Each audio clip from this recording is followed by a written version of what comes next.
Contemporary social and cultural issues which affect an evolving and emerging Indian American community committed to preserving the vast customs of a vibrant cultural heritage.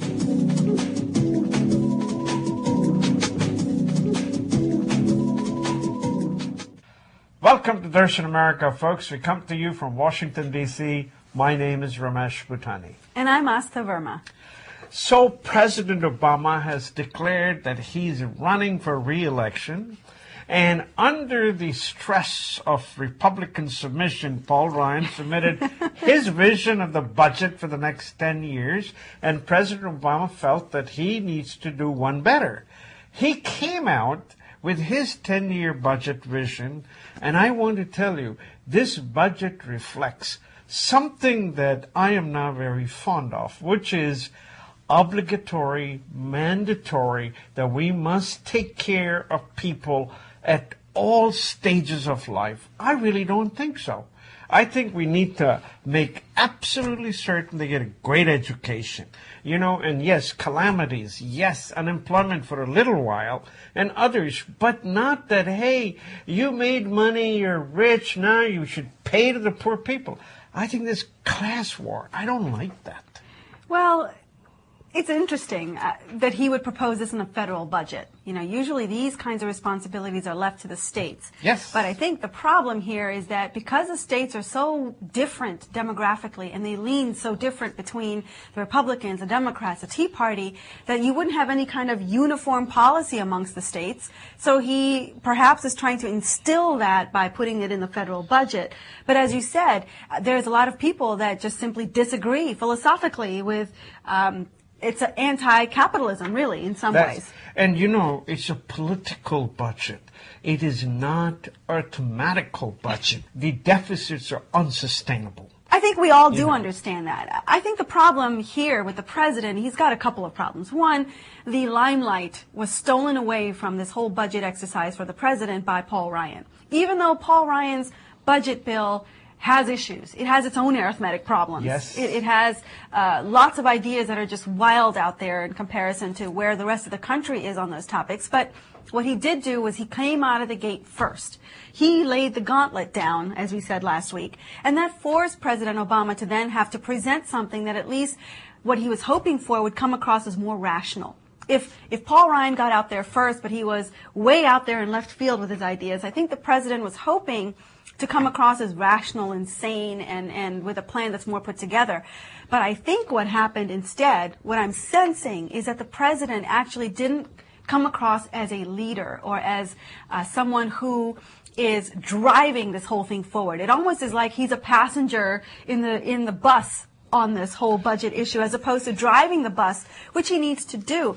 He's left himself open and vulnerable to candidates from the Republican Party and the Tea Party because he just isn't coming across as the leader he needs to be right now. Paul Ryan's budget actually made sense. You know, he cut enough debt.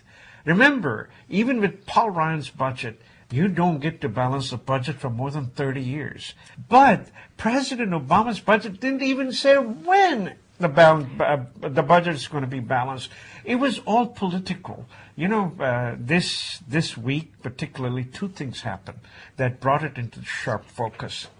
S&P, a rating company, decided that they will downgrade the United States of America within 3 years if United States does not tackle its deficits. I thought that was huge. It was huge. It affected the market. Because what it clearly says, it's a lack of confidence issue, right? They just simply don't believe that there is enough on the Republican side or the Democratic side. There's not going to be enough bipartisan teamwork to really make this happen. That, to me, is the saddest thing. It'd be one thing if we couldn't tackle this for a whole bunch of other reasons. But the fact that it's politically driven, I think the rating just, what a negative shadow it casts to the rest of the world. But there is one caveat in all of that. United States of America is the most powerful country in the world. So when they're taking loans, they are taking it in their own currency. So when you have to pay it back, you pay it back in your own currency. So what happens? You can say that the United States of America will never go bankrupt simply because you can print more money. But That's the reason IMF and the other bankers who were in town, they're looking for an alternate currency. Gold cannot be it. So they're looking. You look at Europe, they have got their own troubles. You look at China, they got their own troubles. There's really no other currency in the world. So what the politicians are doing, they are making use of that particular knowledge that most of us don't have. I mean, we look at deficit, we say, oh my God, we're in deficit. When the government looks at the deficit, they're saying, oh, we'll print a little more money. That's fine. But those are the gimmicks that I think showed up in this particular budget.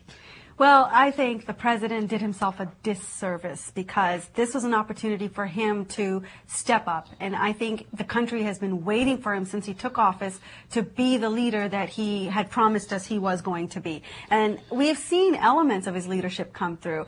But this was an opportunity where the whole country, I think, would have rallied behind him had he made difficult choices. That's very true. I think the country understands where we are. They are all, even the Democrats, the highly liberalized ones, can't take away the fact that the numbers are what they are. The deficit is what it is. The debt is what it is. We are up against some very hard things like raising the debt ceiling next month in order to stay viable. So it's not That's an opportunity. That is an opportunity for both parties to sit together. That's right. And actually come up with a meaningful budget. Right. And please don't put no gimmicks like the last time everybody said, oh, they cut $35 billion out of the budget. And the Congressional Office of Budget, you know what they said? $328 million cut only. The rest was inflation that was being built into the budget. They just didn't take the inflation. $328 million, the labels say $35 billion deduction. We don't want these gimmicks, do we? After hearing about the four things, the entitlements that we always talk about here, the defense budget, Medicare, Social Security, those things, we are now prepared as an American public to see some cuts in those areas, even if it's something we don't agree with, even if you're a fan of Social Security and Medicare, Medicaid. When you see how much of the budget is consumed by those four things, you realize they have to take some kind of a hit, some kind of a cut. But in the budget, you don't necessarily see those things impacted, so you're left wondering the same question that the politicians are, which is, how are we going to get there with